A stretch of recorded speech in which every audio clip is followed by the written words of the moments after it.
Good afternoon, everybody. Welcome to another Off the Lips, our weekly speaker sessions. Today, we've got a good friend of mine, Tayla. Tayla's actually super impressive. She studied law at Rhodes University. She also does art and writing and all kinds of other creative pursuits. And in a former life, she was an ethical hacker. So I'm not entirely sure what that entails, so I'm very excited that she's going to be speaking to us today. So without further ado, let's welcome Tayla. Thank you. Yay. So, based on the introduction that Amber gave, you might have realized that I'm not really good at sticking to one job and that I get bored quite easily. So, if you think of hackers, you probably think of the ones in the movies who do like really cool stuff and they go into systems and they consistently are getting these huge, big results. But I'm going to kind of uncover that a little bit for you and show you that ethical hacking in many ways has become just as maybe corporate in a way than a lot of IT fields have become. So a little bit about me. So I started off doing law because it just seemed like a rational decision at the time. And now I'm a children's book writer and an artist. So I made a really big transition. But prior to that, what I did was I had left university and I really didn't know who or what I wanted to do. And my dad at the time, to his credit, was like, well, Tayla, IT is the way to go. And I looked at all the jobs and they all seemed really boring, quite frankly. And then I saw ethical hacking and I was like, well, if that guy can do it, why not me? So the imposter syndrome was obviously there, but I realized that I could do it. So I worked first at Orange Cyber Defense, and I was a part of their Sense Post Academy, meaning that there's essentially a hackathon every year, and there's around maybe 600 to 6,000 people, give or take a year, that apply, of which maybe there's only 12 spots in that academy. And in that 3 months, they teach you how to hack. And then afterwards, you do a really big exam, and then boom shakalaka, you're in.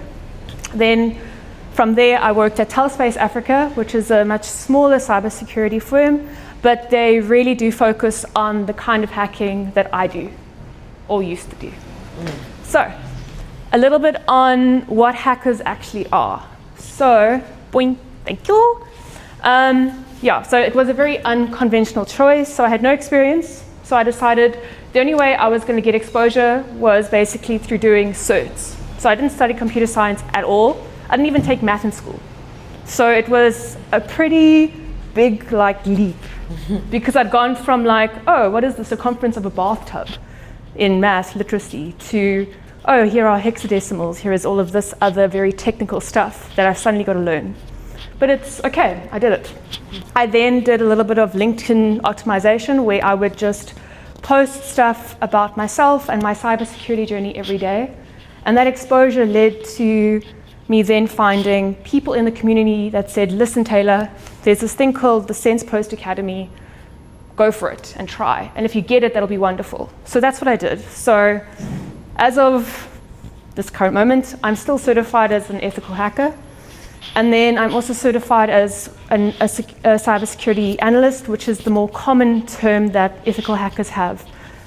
It's a far more widespread term. And then the other certification is one that relates specifically to hacking Windows level systems. So like your Active Directory sort of thing. Okay.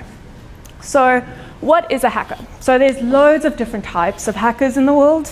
Lovely people, terrible people, the worst people, loads of them. So there's like black hats who hack for profit. They intentionally break laws.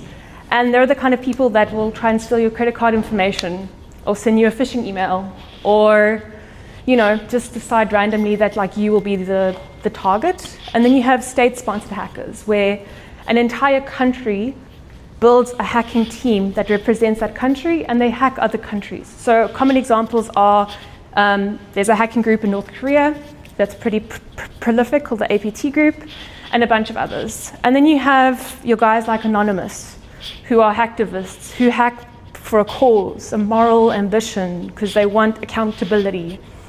But here's the thing, it blurs the lines because they're doing it for quote unquote ethical reasons, but they're breaking laws. So in a way they're actually grey hats. And then you have me, I'm a white hat. I am an ethical hacker. meaning that I unfortunately have a lot more boundaries. So as an ethical hacker, the job looks very different in that usually at a cybersecurity firm, a company will approach you and they'll say, look, we would like you to hack something for us, and the scope is very, very clearly defined in what's called an SOW. So it'll clearly define what you're going to hack, the amount of time you have to hack it, and it'll even be as specific as like the IP addresses that they want hacked. So you get loads of different assessments that companies will often ask us as ethical hackers to do. We might hack a web application, like a website. We might hack a mobile app. So there's people, for instance, in cybersecurity, they tend to specialize. They kind of find their niche. So there's people that specifically do mobile hacking because it can be quite tedious. And then there's people that will specifically do Android hacking or iOS hacking because they're very different operating systems within a phone.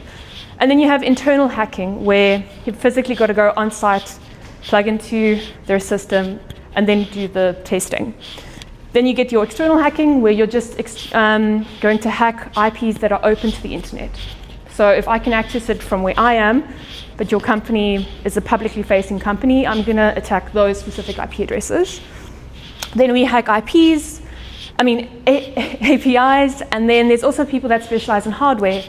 So as one of my hacking projects when I was at a cybersecurity firm, we actually hacked one of those robot vacuum cleaners, which was quite fun. And what was cool about that robot vacuum cleaner was that it had an audio function.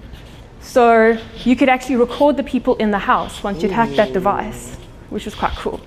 So if someone was like maybe cheating on their husband, I could probably listen in on that little thing, which is quite cool. And then there's my hacking, the one I specialized in, which is physicals or social engineering, which essentially is very different because instead of hacking something behind a screen, I'm physically trying to get into a building. I'm trying to get into a specific company's site itself. So I've got to try and get through the front door. I've got to try and get unauthorized access. And the locations may vary. Like you can be in like a super corporate setting the one day, and then you're in the middle of the nowhere another day. So instead of necessarily hacking computer systems, you're trying to manipulate people and gain their trust. Because you're ultimately trying to test how security minded and socially aware of threats your employees are. So the two common types of hacking that I would do, we had two. So we had external actor simulations, which I'll explain, and the insider threat. So the external actor is where I am a bad hacker, quote unquote, and we're trying to simulate whether or not someone that is not a part of the organization, who's not an employee, is trying to gain access into the building. And usually they would give me like 2 weeks. They'd be like, Taylor, you've got 2 weeks to try and access this building, go. That was it. Like, good luck. Or you would have your insider threats, which I did quite a lot of, where they put you under the premise of being an employee in the system. So they give you very low level access. They give you an employee card. They give you a job title. You've got access into the system because you're in the company. The reason they do that is because oftentimes it's not the outside that's hacking people. It's usually like a disgruntled employee that isn't happy with the company that'll go and hack their own company. Or maybe the guy is given notice. So he's still got a month in that system before he leaves the company. So he's just going to wreak havoc. So we're simulating that. Like, is it possible for like a disgruntled employee to hack the shit out of their current company? And still, or you have things like corporate espionage, which is more common than you'd think, where one company, for instance, they're launching a new, they're launching a new vape product, for instance. And there's another company that's like, oh, we want that information so we can do it ourselves, but faster and earlier to market. So what they'll do is they'll pay an employee from this company to sell them secrets. And that happens quite a lot. So we're also trying to simulate that. So that's what I would do. I'd sometimes be in a company for 3 months, 6 months, a few weeks. But what was really hard about it is that you lie to people every day. right? You're not who you say you are. I never went in with the name of Tayla, which is my name. I would completely kill my social media accounts, my LinkedIn accounts, everything. And then I would bring up fake ones with the name of like maybe Sarah or Amber, and I'd have a whole different backstory. Like, oh, I studied at the University of Free State and I did accounting and I'm married. And that would be my backstory. And I would have to run with it for a couple of months. And in that time, you're trying desperately not to get caught. And the only thing that really keeps you safe is that statement of work that I showed you. It's your get out of jail free card in many ways. But the thing is that because my job is so niche, not many people really understand it. So it's really hard telling a security guard or the police, I'm supposed to be breaking in here. They're like, okay, cool story, bro. And they will arrest you, and then you've got to wait for like your CEO or the CEO of that company that you're hacking to like bail you out. So it can be quite stressful. Now, I did sign an NDA before I left, but I can't tell you the companies I hacked. But I can tell you stories, because think of any industry out there, and we've probably hacked them. Whether it's finance, whether it's like you think of it, we've probably hacked it, right? So so these are some cool stories about how I used to gain access. So oftentimes people don't take me seriously. Like, I don't know why. And then I figured out that psychologically in society we don't view women as threats.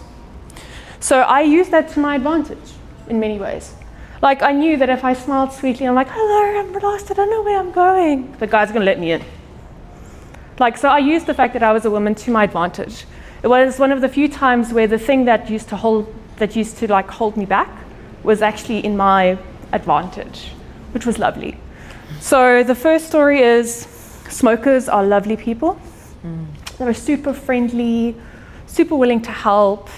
So often what I would do is I would find out where the smokers were in that company, because they're usually smoking outside the building. I would smoke with them, chat, and they'd be like, oh, dude, I left my access card upstairs. Do you mind letting me in? They'd be like, oh, dude, no problem. Like, come on, let's go. In. Cool. Nice. Then the next thing I would do is I realized that people feel sorry for pregnant people. They always want to try and help them. So on one assessment, I wore a fake pregnancy belly, and I walked into a building and I was like, oh, I'm sorry, I can't get my card out my purse. And he was like, oh, sorry, ma'am, let me let you in. And I was like, great, awesome, done. Now, the only problem with something like that is that as soon as you have a prop, it debilitates you, because you can't move as fast. You can't hide under a desk as quickly. And often what I'd be doing is planting listening devices, or I'd be planting things that log keystrokes. So I'd need to be in very precarious places all over the building. And so often those props, I would do them on the last day, once I'd gotten everything done. And it was like, oh, I want something that's really going to make the assessment pop, or make people go whoa, I would do that. Because as soon as you bring a prop into the situation, now you're in the situation where you've got to get rid of the stupid thing. The other thing is that people tend to think that hacking is, I've got to be a big disguise and I'm going there and act like someone. But I've realized that people in general act like the people that are around you, and you can get in. So if you go, if you're going to hack a corporate space, wear a suit and walk in with everyone else, because you blend into the public. As soon as you have a big prop or you're carrying a big ladder, you're drawing attention to yourself, which you actually don't want. You just want to be in that crowd floating around. So in many ways, the suit would seal the deal. So before I'd go into a company, I would watch them for days and figure out, when do they come in, when do they go for lunch, what do they typically wear, and then I would go to the coffee shops that they went to and listen in on what they're talking about, so that I would have something in common with them. So I'd be like, oh, don't you hate that new work from home policy that we have to abide to now? We've got to come in 3 days a week instead of this. And they'd be like, yeah, dude, it's terrible, blah, blah, blah. You've already gotten that person's trust, because you found something that you have in common with them that you can then take with you. You have a conversation starter. They're not this random stranger anymore to you. They're someone that you have something in common with. So you intrinsically will trust them. So it was a lot of manipulation. It was a lot of lying. And it was a lot of me getting stuck in places that I shouldn't be in. So it was quite risky work and quite stressful. So, ding, ding, ding, thank you. So I want to show you, so I obviously left the industry, and with it I took loads of lessons. And I learned a lot about people along the way. I think what made me a good fit for doing this kind of work is that I had a slightly higher EQ than most of my hacker friends. So because I was friendly and I smiled, I was immediately a good fit for it, right? And what I learned in the process is that we, in many cases, are the mediator of our own emotions. In that process, I learned that I had to switch the fear and anxiety off in my brain. I had to put it in the background. Because as soon as you look scared or out of place or irritated, and you're not, you draw attention to yourself. As soon as you look like this around and you draw attention. So I learned from a psychological point of view that very often as human beings, we're often in the back seat of our emotions. Like we're often in the back seat. Very often we let our emotions guide us instead of being the guide to our own emotions. So in having to turn my fear off and on, I learned that I could control how I thought. And it's made me actually a calmer person in a way, because when I feel anxiety, I know I'm having it. And I can tell my brain, this is the emotion I'm feeling, we need to stop. Also, as human beings, I learned that we love shortcuts. The amount of times that smokers don't want to go through the front door because they've got a key in this, they've got to walk through here, the number of times they have like a fire exit door open somewhere that they can just quickly pop in and out to have a cigarette. Humans love shortcuts, whether it's putting passwords in our browsers or having a quick little getaway where you don't have to key in. We love shortcuts. And as hackers, for me, that's a great weakness. Like if you're a lazy person who takes shortcuts, that's amazing for me, because it means that you've probably missed a step along the way that I can penetrate. The other thing is that I learned that confidence can carry you further than you think. So I don't know anything about accounting. I don't know anything about most things. But when you pretend like you own the place, when you wear the suit like you're walking into the place like you own it, people are not as quick to ask questions. It's a part of the reason why I think a lot of tech CEOs go far so quickly. It's that like undeniable confidence that they have. And so I learned by breaking into buildings that if you have enough confidence, it'll get you really far in life generally. The other thing is that the majority of the world is dreaming. I often used to think that, my hair is weird, or this is weird, or everyone can see this. It turns out that we actually live in a really hazy world. The majority of us are just lulling around, walking along. We often think that people are watching us or are concerned with what we're doing, when the reality is that people are more concerned with themselves. The number of times I walked into offices where people are just doing their own thing, they don't even notice me being in their department because they're so in their own world. So I learned that it's okay to be a little bit weird in life. It's okay to be a little bit shocking.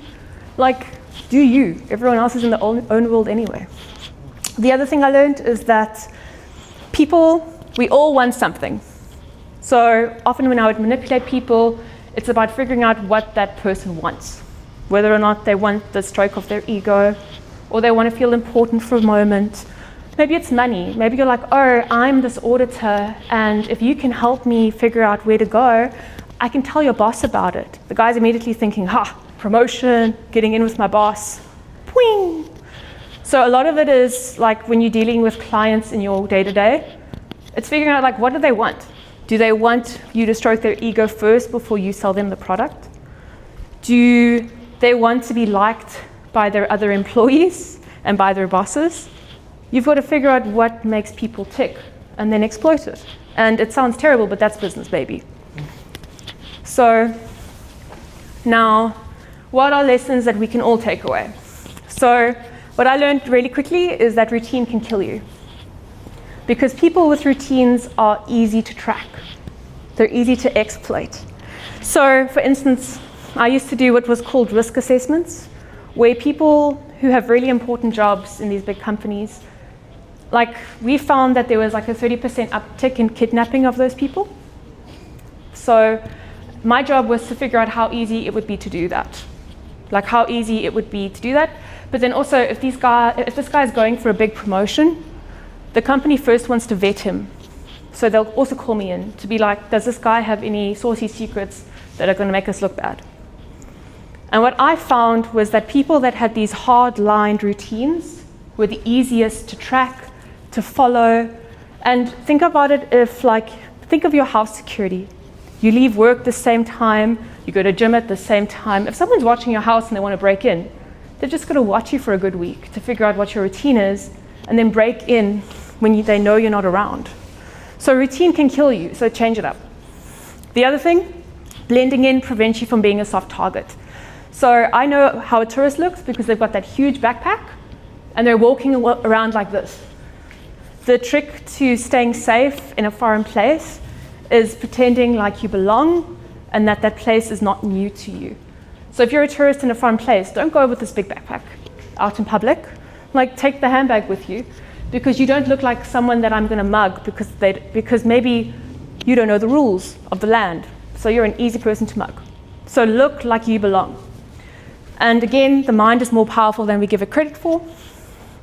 And the art to fitting into a new group, like I said before, is finding something familiar. We often think that we have nothing in common with each other, but there should be at least one similarity. Like I would often talk, because I was in Joburg a lot, oh, the traffic's terrible here. Yeah, it's so bad, eh? That's something I have in common with someone that has nothing to know about me. The other thing, as I said before, the shortcut will trip you up, and then as humans we have more in common than we think. So we often like to say us and them. Doing physicals has made me not just more empathetic, but I think far more understanding of odd people and people that have nothing in common with me, because they all have the same fears. Like whether you're Hindu or Christian, you probably, like you both want your kids to go to school and have successful lives. You both want to have money. You both want to put food on the table. We have more in common with people that are, in our terms, opposite from us than we think. We've just got to be a little bit open-minded about that. And then also the last thing, social media is a risk. Often I would find out what people's passwords were or where their kids went to school, because maybe the dad isn't a risk to kidnap because he has nothing about him, he changes his routine. But the mom loves posting about her yoga babes, and she posts her kids' photos, and oh look, on that picture the kids got their uniform showing. So maybe instead of kidnapping the father, I'll just kidnap the kids instead, because now I can see what school they go to. And I can just follow the mom, and bam, I've got their kids. So most people don't have this problem. Like, we're not as special as we think we are. But it's understanding that also, like, the things we put on social media can also form a part of our passwords. Like my mother's maiden name, my first pet. There are probably things you have on your social media. Where I went to school. They're all things on your social media. So if I wanted to specifically target someone, I would look at their social media first, because it would give me clues about the things, the places, the people that are important to them, and that's leverage. Cool. So why did I leave? Sounds like a really interesting job. It sounds really cool. But I think what you've seen here is that hacking isn't like the movies. So because it's such burnout is really common, because for 2 weeks you hack a website and then you go straight into doing a mobile application and then you do a physical. There's no break. And companies are expecting you to be this amazing black hat hacker. So the expectations are always really, really high. But the problem is that the companies that we hack have often been hacked before by us, because they repeat the assessments yearly. So it's tougher and tougher to hack them, which is great for them. It means they're like more secure. But as a security analyst, the pressure is always on. And you don't have the same time that like a normal hacker has, right? Like as a white hat, I have a week to hack that system, that's it. Whereas a black hat, an evil hacker, if they wanted to specifically target that company, they could spend 6 months on it. So to an extent, we're always kind of like disadvantaged. Then the other thing that I always suffered with was this constant imposter syndrome. And I would see hackers around me who were way more technical than I was, who were building applications, who were building tools, who were getting huge exploits. Like people I looked up to, like Leon and Jacques and Aubrey and Dino, they're big guys in the industry. And so I tried to be like them. And by doing that, I turned off this whole part of myself that was this creative person. And so in a way, I had killed that part of my soul, because in order to go far in this kind of industry, it's not just about doing the normal 9 to 5. You've got to do research afterwards. So you've got to be passionate about it. You've just got to be passionate about it. Otherwise, you're not going to go very far, because hacking is one of the most competitive things out there. Because your friends that are in the industry will say, oh, did you get root? Oh, did you get a shell?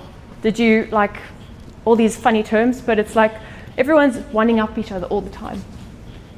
And if you're passionate about it and you love it, then that's great. But I realized that I was in love with it because it sounded important and it stroked my ego. Now it's like, well, what actually makes you happy? And that was art and writing books. So I quit. There's also, as you can tell, massive stress. Like when I did physicals, I would often break out in eczema. It was great.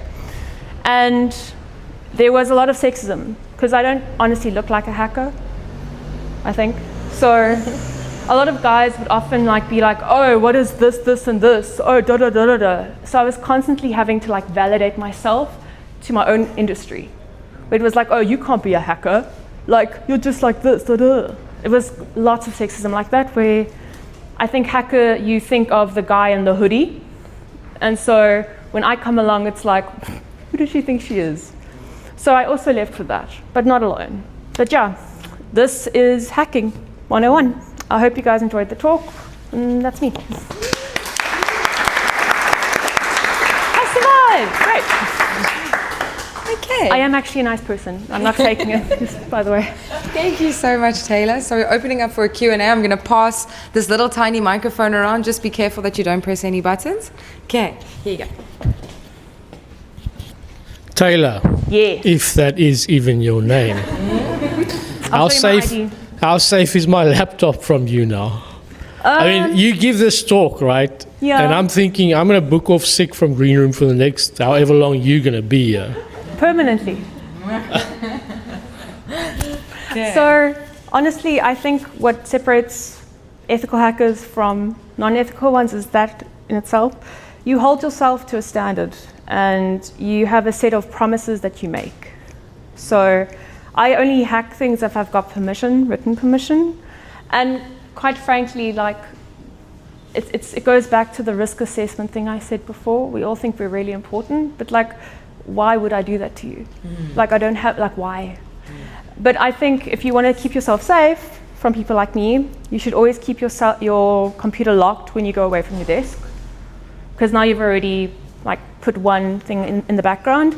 And if you're that guy that's repeating the same password, which is your dog and your when you were born, then you should probably change that. But I'm not going to hack you. I'm trying very hard to be nice. Don't worry. Thank you. Any You're questions, welcome. Nathan? So, Hi. so you focused mainly on the psychological and people's perspective of ethical hacking. I also saw a lot of online free courses that's to do with the technical side of things. For someone trying to get into ethical hacking, where would you suggest people start with that? The psychological part or the technical side? It depends on what your passion is. So one thing I will say with the physicals is that it's not a very common assessment that these firms do, because it's really risky, and it's also a bit of a headache, because when your employee gets banged up in a prison and you've got to bail them out, it's pretty annoying. right? Like the amount of stress and that comes with physicals, a lot of firms just won't handle those kind of assessments point blank. They'll do it on a very special occasion, and it's usually those guys that are really, really senior that'll do it. The only reason I did it was because I literally said to my boss, like, I am not very technical, I need to make an impact here. Can I try out a physical, because that's something they did? And he was like, yeah, go for it, try. And I turned out to be okay at it. So that kind of became my niche.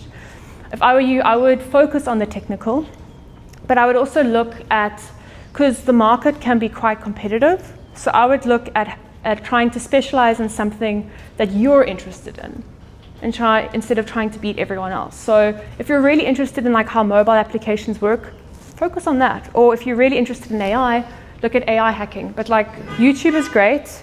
There's also some really great like Discord communities as well. And then if you want information on like how you can get into the industry, I'm happy to show you afterwards and show you resources and all that stuff. With pleasure. Anything else? Can I leave? What is your password protocol? Like, what do you do for your passwords? So I have an app called OnePass, which is free to use, and I basically keep all my passwords in there. I try not to repeat them at all, and I try to make sure that they're longer than 13 characters, if I can, but I always have a special character, meaning like an @ or something. I always have numbers, I always have a capital letter. And what makes it so people are like, I can't remember my password, and I can't keep going into this stupid app all the time. How do I remember my passwords better? And the thing is that like those complicated passwords are great, but what's also just as effective is a passphrase. So it's like Ted went shopping and bought granadas or whatever. Like a phrase that only you would know, that's funny, that you'll remember. That phrase is just as powerful because it's so long as those complicated passwords. So maybe you could try like funny rhymes and stuff that you know, or things that are personal to you, like little like da-da-da-da-das. Like mine used to be, it's not anymore, so don't try it. Mine used to be baby shark do-do-do-do-do. It's like really long. And I'd always remember it, so that was like one of my passwords, not anymore. But yeah, that's just an example. I hope that helps. Yeah. Sorry, follow-up question. So you have lots of different passwords, and then you just use OnePass. The app to store them all. Okay. Yeah. So that's not hackable, OnePass. They will be like, I think people always ask me like, what is something that's like unhackable? And I would say that like you should turn your phone off, put it into a box, put it under the earth, and submerge it. Like nothing is unhackable. Because people are smarter than we give them credit for. And with AI coming around as well, you actually have like a little helper that can help you hack a lot faster. So nothing is unhackable, but it's similar to the shortcut advice I give, where the harder you make it for hackers, the more likely we'll be like, nah, next person. So passwords are great, but then also like multi-factor authentication. So if you have to also sign in with like an OTP from an SMS or whatever, that's pretty helpful, because most hackers, like, we're looking for easy targets, we're looking for easy bait. So if you're even slightly more secure than like your fellow human being, we're going to move on. So that helps as well. Thanks. You're welcome. Thank you so much, everybody, for coming. Tayla will be around in the green room. She actually has a studio space at the back where she does her art beautifully. Thank you. So she will be here if you have any questions in the future. Thank you for coming. Goodbye. Ooh, I survived.